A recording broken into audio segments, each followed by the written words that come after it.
Thank you for the opportunity to talk a little bit more about Miromatrix. We just wrapped up the Pioneer Tax session. What I'm going to introduce and kind of talk about is give an update on where we are as a company, but for those who you don't know who we are as well, give you a little bit of an introduction to that as well. So as a public company, this is our safe harbor notice. But at Miromatrix, who are we? Our mission is to eliminate the organ transplant waiting list. We really see this as one of the largest unmet needs that are in medicine today. We know in the US alone, about 70,000 patients will see their physician this year, be okay with immunosuppression, but won't have the opportunity to receive life-saving technology in sense of in an organ. We want to solve that.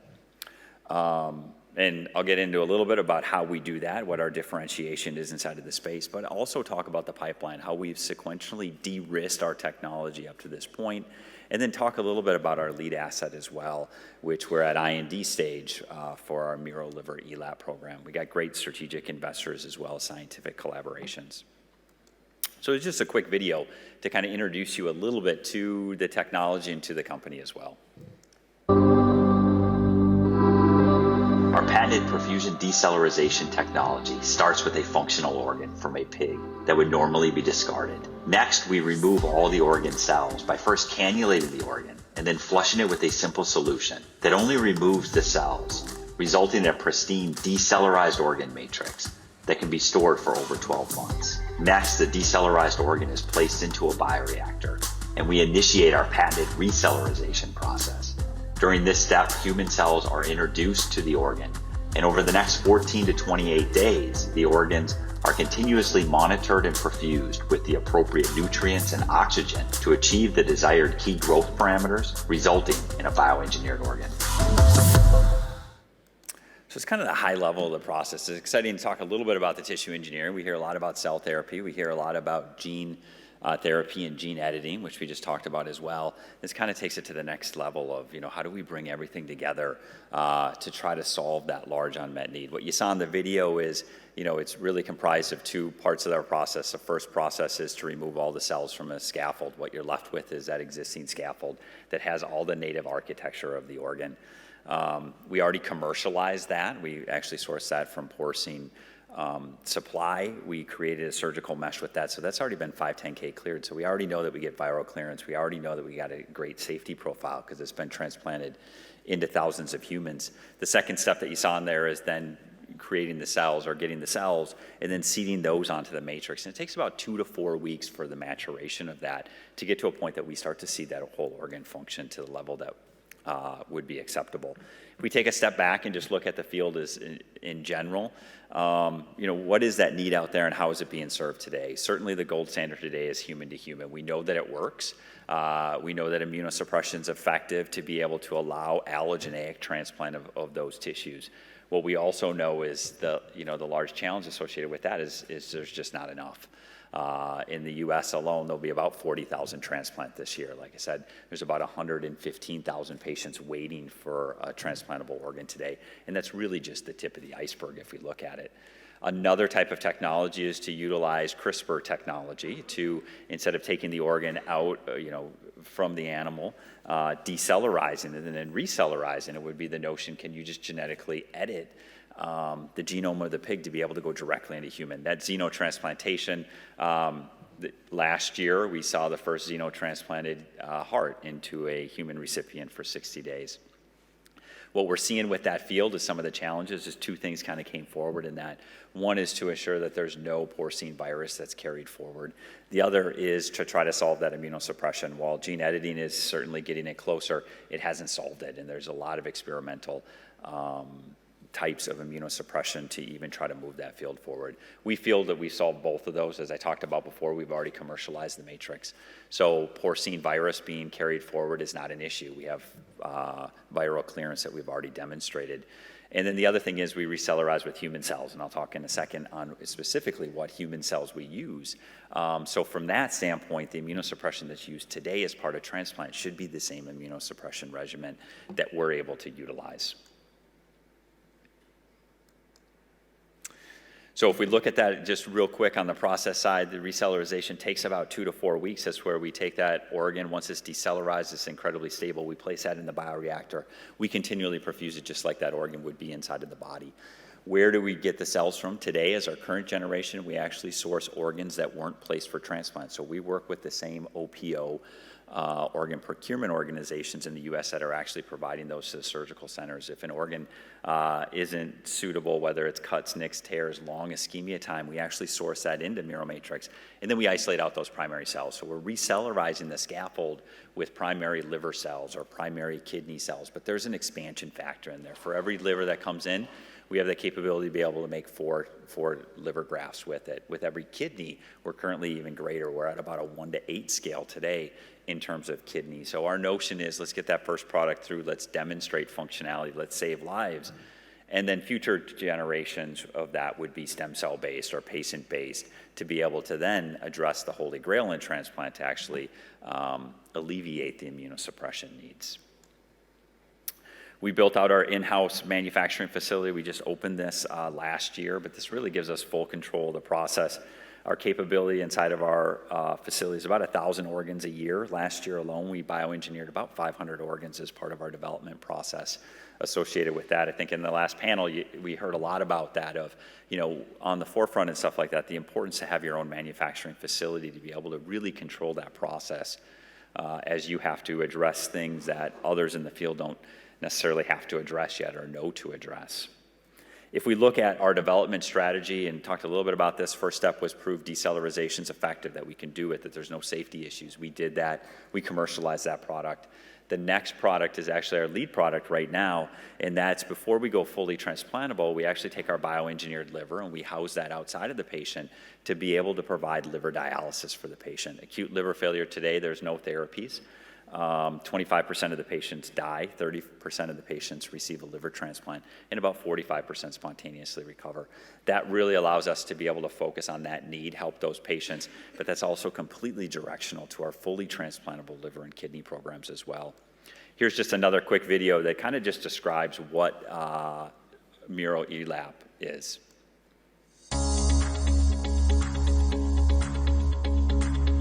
The MIRO Liver ELAP system from Miromatrix is a revolutionary external liver assist product. The system consists of our bioengineered liver and a commercially available external blood pump. The patient is connected via tubing to the system. The system then facilitates the movement of blood from the patient throughout the bioengineered liver and back to the patient. The bioengineered liver is designed to provide temporary liver function for the patient, essentially providing liver dialysis. Treatment can be provided for a number of days.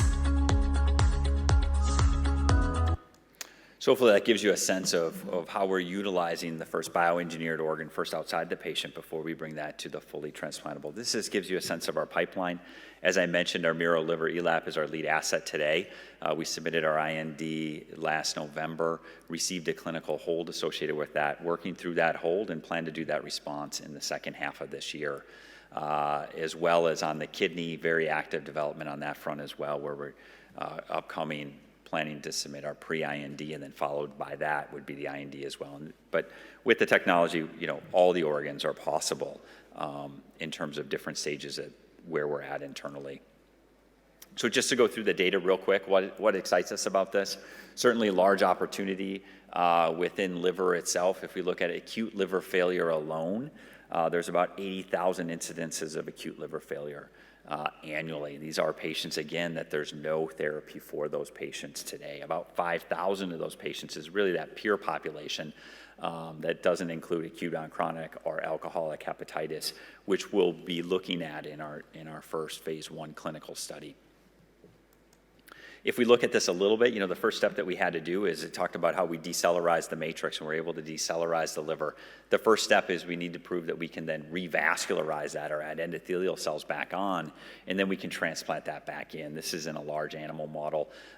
We published in this in Nature Biomedical Engineering, just demonstrating that now we can revascularize that, we can reanastomose that liver back into a recipient, in this case back into a pig, and then we get long-term perfusion. You can still see it's white up on the top there because we haven't taken out out the outflow clamp.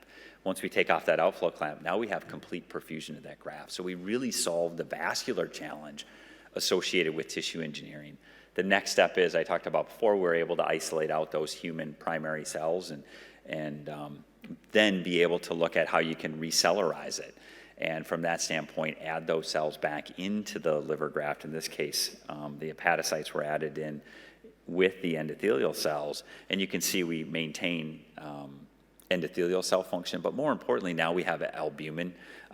We can create urea, but we also can demonstrate higher level organ function as well by looking at ammonia clearance.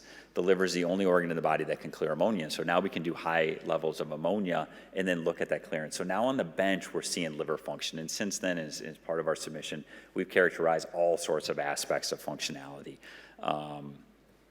Inside the bioreactor is part of demonstrating that we had liver function.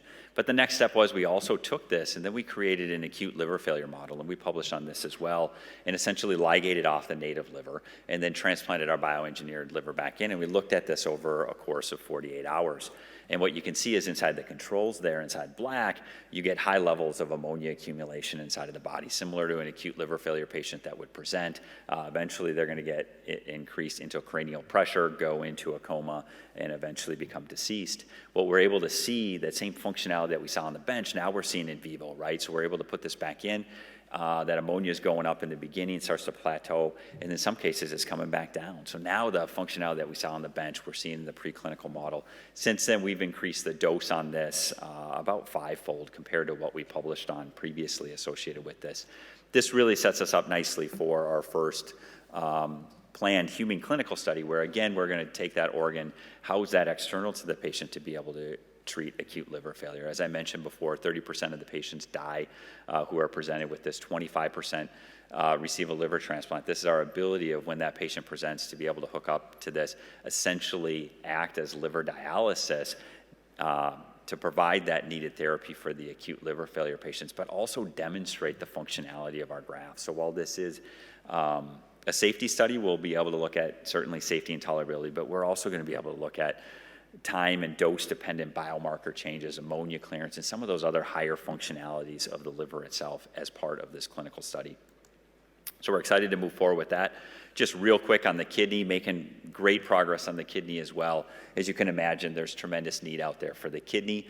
Today we have over 500,000 patients in the U.S. who are on dialysis. We know that the 5-year mortality rate associated with that is 50%. We also know that, the patients who receive a transplantable kidney, their 5-year mortality rate is less than 15%. Quality of life is superior. So we see a different future associated with that.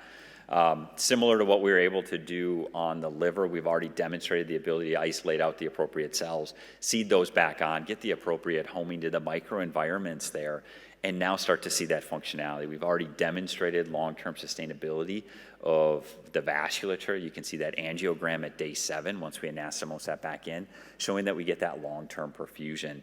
And then we also can transplant in, here's an acute transplant back in of our recellularized kidney, and now we're starting to look at that ureter flow. We announced last summer on the bench and in our some of the preclinical stuff associated with that we've now got the early urine production. So we're seeing the filtration, starting to see the reabsorption. So we're not, we're able to demonstrate that we can recellularize, but we're also bringing that functionality back associated with those grafts. So that's a quick update where we are. Certainly we're working our lead product, which is MIRO Liver ELAP, answering and working with the FDA to hopefully get our IND cleared and then move into phase 1 clinical studies, and then shortly after that be following up with kidney as well. Overall, we just see a different future in transplant. We know that the need is tremendous with 116,000 patients on the waiting list alone, but we really want to create a future, right, where the patient isn't waiting by the phone to wait to say, hey, an organ's available, can you get there in the next 4 hours? We see a future where patients are able to schedule this out weeks in advance, or if they're coming up and they've already had their first kidney, they're not wondering, where's my second kidney going to come from, and the ethicals of trying to ask family members and others. We want to change that future. So excited to be here, excited to be the opportunity and the privilege to be able to work on something like this and move this towards where it belongs in the patient. So thank you.